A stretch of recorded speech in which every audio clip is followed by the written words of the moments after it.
اللہم صلی علی محمد و آل محمد۔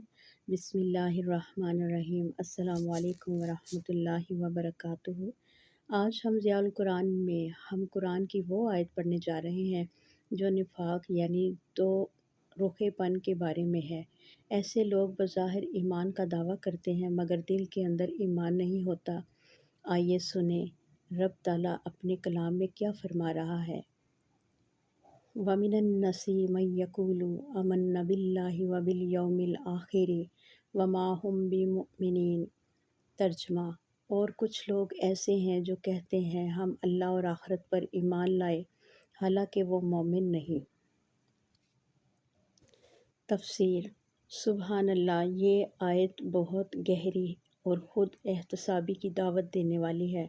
اللہ تعالیٰ فرما رہا ہے کہ کچھ لوگ زبان سے تو ایمان کا دعویٰ کرتے ہیں لیکن ان کے دل خالی ہوتے ہیں۔ ان کا مقصد صرف دنیاوی فائدہ ہوتا ہے، عزت، رشتہ یا لوگوں کی خوشنودی۔ ایمان صرف زبان کا اقرار نہیں بلکہ دل کا یقین اور عمل کی سچائی ہے۔ جو اللہ سے سچا ہوتا ہے اس کی زندگی میں سچائی، خشیت اور اخلاص جھلکتا ہے۔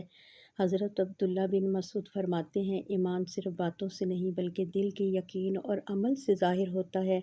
نفاق کی سب سے خطرناک صورت یہ ہے کہ بندہ نماز، ذکر، قرآن سب کچھ کرے مگر دل میں دنیا کی محبت غالب ہو۔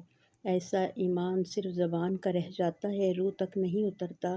یہ آیت ہمیں جگانے آئی ہے کہ ہم اپنا ایمان صرف لفظوں میں نہیں بلکہ اعمال، سچائی اور عاجزی میں ثابت کریں۔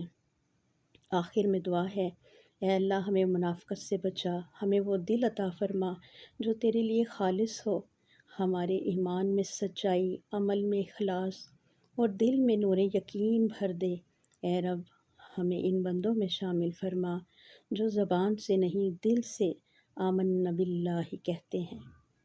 یہ تھا ضیاء القرآن کا 8واں سبق، نفاق سے بچنے کی نصیحت۔ اللہ کرے ہمارا ایمان صرف لفظوں کا نہیں بلکہ دلوں کا ہو۔ قرآن کے ساتھ یہ روحانی سفر جاری رکھیے کیونکہ ایمان کا نور قرآن سے ہی جھلکتا ہے۔ روزانہ قرآن کے ساتھ اپنے دل کو بیدار کیجیے اور جڑے رہیے اور اسے ضرور لوگوں تک بھی شیئر کیجیے تاکہ ہم سب قرآن سے جڑے رہیں۔ آمین یا رب العالمین۔